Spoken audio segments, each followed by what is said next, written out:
नमस्कार दोस्तों, मैं प्रिंस सैनी आपका स्वागत करता हूं हमारे चैनल लर्न एंड ग्रो में। आज हम बात करेंगे N operating system. Operating system क्या होता है, उसके फंक्शन क्या होते हैं, उसके टाइप क्या होते हैं, तो ये सब कुछ इसके अंदर डिस्कस करेंगे ऑपरेटिंग सिस्टम के बारे में। तो चलिए जान लेते हैं सबसे पहले कि ऑपरेटिंग सिस्टम होता क्या है। ऑपरेट करने वाला एक तरह से सिस्टम, तो ये होता क्या है। जो कंप्यूटर आप घर में यूज़ करते हैं उसके अंदर ऑपरेटिंग सिस्टम होता है। जो आप फ़ोन यूज़ करते हैं उसके अंदर ऑपरेटिंग सिस्टम होता है। यानी कि ऑपरेटिंग सिस्टम जो है नेसेसरी थिंग है। पहले तो ये जान लीजिए, जो बेसिक उसकी प्रोग्रामिंग है वो ऑपरेटिंग सिस्टम ही है एक तरह से, जो हमें उसको ऑपरेट करने में हेल्प करता है। कोई भी चीज़ है तो ये क्या होता है, ग्रुप ऑफ सिस्टम प्रोग्राम्स। कोई भी सिस्टम है, फ़ोन ले लीजिए, लैपटॉप ले लीजिए, तो इस तरह के जो भी हमारे डिजिटल चीज़ें हैं तो उनका एक ग्रुप है प्रोग्राम्स का। जो भी सिस्टम आप ले रहे हैं तो उसके अंदर प्रोग्राम्स पहले से ही फीड होते हैं, जो कि एक मीडियम का काम करते हैं between the hardware and the user. यानी कि जैसे आप माउस का यूज़ कर रहे हैं कंप्यूटर पे, कीबोर्ड का यूज़ कर रहे हैं, जो भी हार्डवेयर आप यूज़ कर रहे हैं तो वो जो यूज़ हो रहा है इन प्रोग्राम्स के थ्रू ही यूज़ हो रहा है, जो कंप्यूटर को समझा रहा है कि इस प्रोग्राम को किस तरह से काम करवाना है। तो वो चीज़ होते हैं हमारे जो ऑपरेटिंग सिस्टम के अंदर प्रोग्राम्स होते हैं। ये एक तरह का मीडियम ऑफ कम्युनिकेशन है। अगर हम कहें कि जो हम कंप्यूटर को बोल रहे हैं, करने के लिए कह रहे हैं, वो कर रहा है, तो एक मीडियम टू कम्युनिकेट है बिटवीन हार्डवेयर और यूज़र। दोनों के बीच में आपने उसको बोला अपनी लैंग्वेज में, तो कंप्यूटर के प्रोग्राम ने कंप्यूटर को समझाया उसकी लैंग्वेज के अंदर। तो एक मीडियम टू कम्युनिकेट हैं ये सारे प्रोग्राम जो हैं, जो एक ऑपरेटिंग सिस्टम है। ये क्या करता है, कंप्यूटर के जो भी रिसोर्सेज हैं, यानी कि उसकी मेमोरी, प्रोसेसर, ये सारी चीज़ें जो भी रिसोर्सेज हैं कंप्यूटर के पास, उनको हैंडल करता है और पूरे काम को जो है मैनेज करता है। हैंडल करने का सारा काम इसी का होता है। आपने माउस अटैच किया, उसके अंदर जो ड्राइवर है तो वो काम करने लग जाएगा, नहीं तो आपको बताएगा कि इसमें ड्राइवर नहीं है, आप ड्राइवर इंस्टॉल कीजिए। इस तरह का सारा काम हैंडल और मैनेज करना सारा इसी ऑपरेटिंग सिस्टम का काम होता है। जब आप कंप्यूटर को स्टार्ट करते हैं फर्स्ट टाइम, तो जो सबसे पहले उसकी मेमोरी के अंदर फर्स्ट प्रोग्राम लोड होता है वो यही होता है। तो ये फर्स्ट प्रोग्राम लोड होगा तभी तो सारी एप्लीकेशन काम करेंगी। जो भी हार्डवेयर आपने अटैच किए हैं तभी तो वो काम करेंगे। तो ये सबसे पहला प्रोग्राम होता है जो कि आप लोड करते हैं। एक तरह से लोड अपने आप होता है मेमोरी के अंदर, जो कंप्यूटर जब आप स्टार्ट करते हैं, और ये काफ़ी सारे एप्लीकेशन प्रोग्राम को चलाता है। जैसे आपने देखा होगा, अगर आप विंडो यूज़ करते हैं, लाइनक्स यूज़ करते हैं, उसके अंदर बहुत सारे एप्लीकेशन प्रोग्राम होते हैं जो उनको वो रन करता है। जैसे जो आप फ़ोन यूज़ करते हैं, चाहे एंड्रॉयड का हो, चाहे वो आप iOS ले रहे हो जो ऑपरेटिंग सिस्टम है, तो वहाँ पर बहुत सारे एप्लीकेशंस होती हैं जो उस ऑपरेटिंग सिस्टम के थ्रू ही रन होती हैं। तो ये किस में हेल्प करता है, बहुत सारे एप्लीकेशन को रन करने में हेल्प करता है। इसके एग्जाम्पल क्या है, विंडोज़ ले लीजिए आप कंप्यूटर के अंदर, फ़ोन के अंदर एंड्रॉयड या iOS ले लीजिए। इसी तरह से जो लैपटॉप के अंदर मैक ओएस भी है, तो विंडोज़ हो गए, मैक ओएस हो गए, तो एंड्रॉयड, iOS, ये सारे जो हो गए ऑपरेटिंग सिस्टम ही हैं जो कि उसको ऑपरेट करने में यूज़र की हेल्प करते हैं। तो ये ऑपरेटिंग सिस्टम होते हैं, ये हमने समझा। अब इसको एक फिगर से समझ लेते हैं ताकि हमारे ध्यान रहे कि ऑपरेटिंग सिस्टम एक तरह से काम क्या करता है। तो मान लीजिए ये हार्डवेयर है, सबसे अंदर जो है हार्डवेयर है, हम ले लेते हैं। उसके बाद यहाँ पर ऑपरेटिंग सिस्टम होता है। अब हार्डवेयर को हमें चलाना है तो ऑपरेटिंग सिस्टम को समझाना पड़ेगा कंप्यूटर को। तो यहाँ पर होता है एप्लीकेशन सॉफ्टवेयर और सबसे बाहर होता है यूज़र। अब देखिए, जो यूज़र है और जो हार्डवेयर है, अब इन दोनों के बीच में अगर हम देखें, ऑपरेटिंग सिस्टम काम करता है। जो भी एप्लीकेशन सॉफ्टवेयर हैं वो काम करते हैं। जो भी आप कमांड देते हैं तो वो जो है ऑपरेटिंग सिस्टम जो है वही समझाता है सारा कंप्यूटर को कि किस तरह से उसको काम करना है। यहाँ पर देखें, जो हार्डवेयर और यूज़र है, जैसे कि हमने कहा था, it is a medium to communicate between the hardware and user. Hardware और यूज़र के बीच में ये ऑपरेटिंग सिस्टम होता है। एक फिगर के थ्रू हम इसको समझ सकते हैं।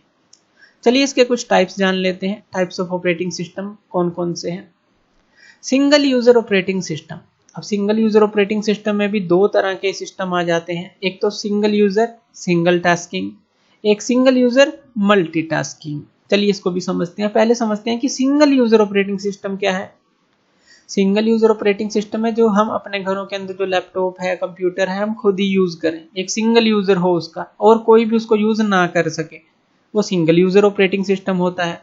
तो ये वो ऑपरेटिंग सिस्टम होता है on which only one user can work at A time, एक टाइम में सिर्फ एक यूजर ही काम कर सकता है। Separate operating systems required for separate computer. अब अलग अलग कंप्यूटर होते हैं तो अलग अलग कंप्यूटर के अंदर जो है अलग अलग ऑपरेटिंग सिस्टम हमें चाहिए। ये तो क्लियर है कि आपका लैपटॉप है, मान लीजिए आप उसके अंदर कोई और ऑपरेटिंग सिस्टम शायद यूज कर रहे हो, आपके पास कोई और फोन हो, दूसरे के पास कोई और फोन हो, अलग अलग ऑपरेटिंग सिस्टम यूज कर रहा हो, तो वो चीज, तो ये क्या है, वो ऑपरेटिंग सिस्टम होता है सिंगल यूजर, जिसके ऊपर एक यूजर एक टाइम में एक ही काम कर सकता है, बस एक ही यूजर उस पर काम करेगा एट ए टाइम। इसका एग्जाम्पल क्या है, जैसे कंप्यूटर के अंदर आप डोज यूज करते हैं, तो डिस्क ऑपरेटिंग सिस्टम जो यूज करते हैं उसके अंदर क्या होता है कि एक यूजर एक टाइम में काम कर सकता है। इसी तरह से जो डोस है इसको हम बोलते हैं कि सिंगल यूजर सिंगल टास्किंग है। लेकिन जैसे विंडोज है, विंडोज के अंदर आप काफी सारे काम कर सकते हैं, सिंगल यूजर मल्टीटास्क कर सकता है एक ही समय में, यानी कि जो है शेड्यूलिंग पे लग जाते हैं कि एक पहले पूरा होगा दूसरा पूरा होगा, कई प्रोसेसेस आप एक साथ मल्टीटास्क कर सकते हैं। तो वो चीज हो गया विंडोज के अंदर सिंगल यूजर मल्टीटास्किंग, और डोज क्या हो गया, सिंगल यूजर सिंगल टास्किंग, कि आप उस पर एक समय में एक ही यूजर काम कर रहा है, लेकिन इस पे एक यूजर तो काम कर रहा है विंडोज में, लेकिन मल्टीटास्क वो कर सकता है। तो इस तरह से हम इसको डिवाइड कर सकते हैं दो और टाइप में। उसके बाद आ जाता है multi user operating system. Multi user operating system जैसा कि इसका नाम है, एक ऐसा ऑपरेटिंग सिस्टम जिसमें बहुत सारे यूजर काम कर सकें, एक सेंट्रल कंप्यूटर हो, बहुत सारे यूजर से जुड़े हों। It is an operating system which allows more than one user to use the computer simultaneously. इसको एक फिगर के थ्रू समझ सकते हैं। मान लीजिए यहाँ पर हमारे पास एक सेंट्रल कंप्यूटर है, यूजर 1 यहाँ पर कनेक्टेड है इससे, यूजर 2 यहाँ पर कनेक्टेड है, यूजर 3 यहाँ पर कनेक्टेड है, यूजर 4 यहाँ पर कनेक्टेड है। तो इस तरह से बहुत सारे यूजर जो हैं इस सेंट्रल कंप्यूटर से कनेक्टेड हैं, जो इससे डाटा जो है आदान प्रदान कर सकते हैं। तो इस तरह का जो कंप्यूटर होता है या ऑपरेटिंग सिस्टम होता है हमारे पास, इसको मल्टी यूजर ऑपरेटिंग सिस्टम बोलते हैं, क्योंकि इसको एक से ज्यादा यूजर इस्तेमाल करते हैं, सिंपल सी बात है। This type of operating system used in networking, ये नेटवर्किंग में यूज होता है। मान लीजिए आपको कोई भी डाटा जो है आदान प्रदान करना है एक दूसरे को, तो वो नेटवर्किंग के थ्रू होता है, एक नेटवर्क आप बना लेते हैं और उस नेटवर्क के थ्रू जो है एक दूसरे को फाइल्स आप भेज सकते हैं, या सेंट्रल कंप्यूटर से आप फाइल ले सकते हैं या उसको डाटा भेज सकते हैं। तो ये सारा काम होता है। ये क्या करता है, सभी यूजर को शेयर करता है मेमोरी और रिसोर्सेज जो है सेंट्रल कंप्यूटर के। सेंट्रल कंप्यूटर के सारे रिसोर्सेज हैं, कोई भी यूजर यूज कर सकता है, उसकी मेमोरी का यूज कर सकता है, उसके डाटा का यूज कर सकता है। तो सारे जो रिसोर्सेज हैं ओपन है सभी यूजर के लिए। एग्जाम्पल ले सकते हैं यूनिक्स और लाइनक्स ले सकते हैं ऑपरेटिंग सिस्टम जो एग्जाम्पल है। विंडोज भी हैं जो अब चल रही हैं विंडोज, जो वहां पर भी जो है आप एक नेटवर्क जो है बना सकते हैं, टीम में काम कर सकते हैं। तो हम एक एग्जाम्पल जो है कोई भी ले सकते हैं जहां पर नेटवर्किंग हो रही हो इस तरह से। उसके बाद बात कर लेते हैं टाइम शेयरिंग ऑपरेटिंग सिस्टम क्या होता है। अब ये टाइम शेयरिंग, ये जो वर्ड आया है इसका मतलब क्या है। टाइम शेयरिंग का मतलब है कि कोई एक चीज़, मान लीजिए एक कंप्यूटर है, एक कंप्यूटर आप ले लें और फर्स्ट यूज़र ने इसको कमांड दी और यहाँ पर सेकंड यूज़र इसको कमांड दे रहा है, यहाँ थर्ड यूज़र, और यहाँ पर मान लीजिए फोर्थ यूज़र ने अभी कमांड नहीं दी। तो जैसे फर्स्ट यूजर ने इसको कमांड दी तो यहाँ पर सबसे पहले इसने दी तो ये एक्टिव स्टेट में आ जाएगा और ये इसको जो है पहले इसका काम करेगा, इसको पूरा काम करके देगा। ये बहुत ही कम समय लेता है, वैसे तो 10 मिली सेकेंड से 100 मिली सेकेंड लेता है, बहुत ही कम समय लेता है उस काम को, प्रोसेस को पूरा करने के लिए। फिर जैसे ही जो सेकंड ने कमांड दे रखी है वो उसको पूरा करेगा, इसका काम पूरा करने के बाद इस पर आ जाएगा, थर्ड पर आ जाएगा, फिर फोर्थ पर जाएगा। इस तरह से अगर किसी ने कमांड दे रखी है तो वो जो है इस तरह से शेड्यूलिंग करता रहता है, एक तरह से टाइम शेयरिंग करता रहता है कि इसको कितना टाइम देना है इसको प्रोसेस के लिए, उस हिसाब से इसको। तो इतना क्विक होता है कि हमें लगता है कि हम जो है डायरेक्टली उसको यूज कर रहे हैं, ऐसा नहीं लगता कि हम वेटिंग में हैं, लाइन में हैं, लेकिन ये इतना क्विक होता है कि फटाफट से काम होता है, हमें लगता है कि हमने कमांड दी और उस पर काम चल रहा है। तो इस तरह से ये टाइम शेयरिंग होता है कि टाइम को शेयर करता है एक जो मेन जो हम कह लें कंप्यूटर।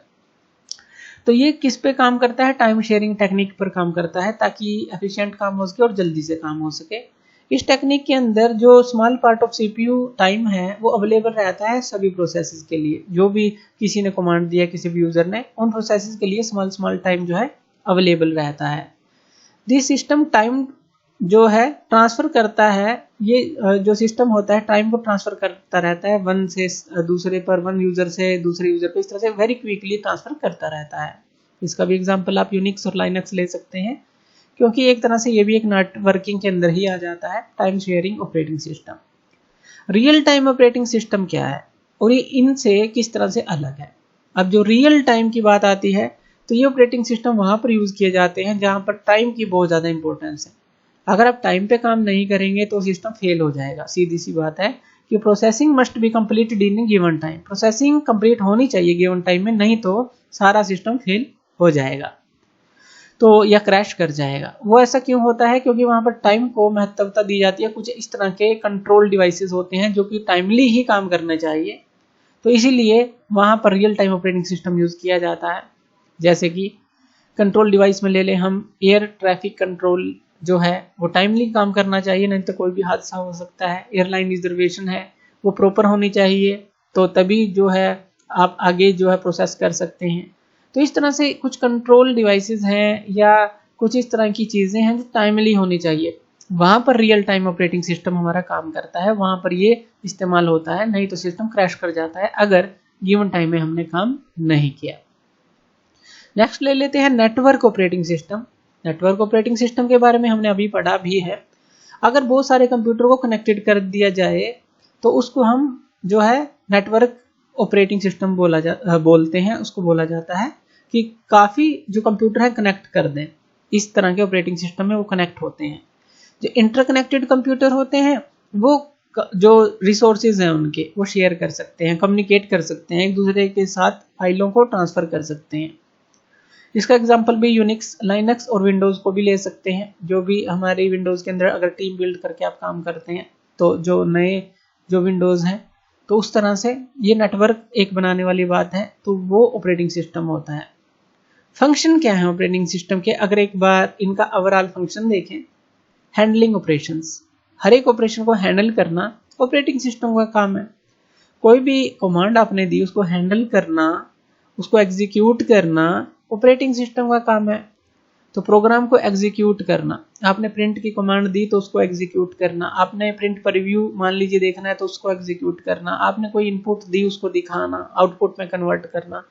तो इस तरह से ये सारा एग्जीक्यूशन जो है ऑपरेटिंग सिस्टम का ही काम है। फाइल को मैनेज करना, यानी कि कोई फाइल आपने स्टोर कर रखी है, कोई फाइल आपने एक जगह से दूसरी जगह पहुंचाना चाहते हैं, उसकी मैनेजमेंट करना कि आप D drive, C drive, E drive, कोई भी आपके ड्राइव्स हैं उसके अंदर कितनी मेमोरी बची है, सारा मैनेजमेंट इसके थ्रू ही होता है।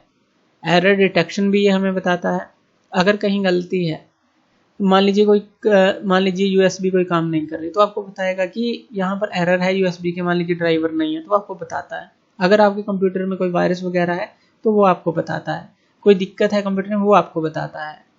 तो ये सारे ऑपरेटिंग सिस्टम के ही काम होते हैं, ये एरर को डिटेक्ट करना, रिसोर्स को एलोकेशन करना। अब आप कोई भी काम कर रहे हैं, मल्टीटास्किंग मान लीजिए कर रहे हैं, तो कितनी मेमोरी कहाँ पर प्रोवाइड करनी है, सारी जो रिसोर्सेज एलोकेशन है, प्रोसेसर का काम, मेमोरी का काम जो भी है, तो वो जो है सारे एलोकेट करता है ये जो ऑपरेटिंग सिस्टम है हर एक प्रोसेस के लिए। शेड्यूल करना, शेड्यूल मतलब कि एक प्रोसेस कौन सी जो है किसको कितनी जल्दी से करना है, कौन सी जल्दी हो सकती है, किसके लिए कितना टाइम देना है, ये सारी शेड्यूलिंग जो है ऑपरेटिंग सिस्टम करता है। तो ये सारे फंक्शन जो है ऑपरेटिंग सिस्टम के होते हैं। तो हमने देखा फंक्शंस और कुछ टाइप जो है ऑपरेटिंग सिस्टम के। तो थैंक यू वीडियो देखने के लिए, और इसी तरह की वीडियोस के लिए आप हमारे चैनल लर्न एंड ग्रो पे हमें सब्सक्राइब कर सकते हैं। धन्यवाद।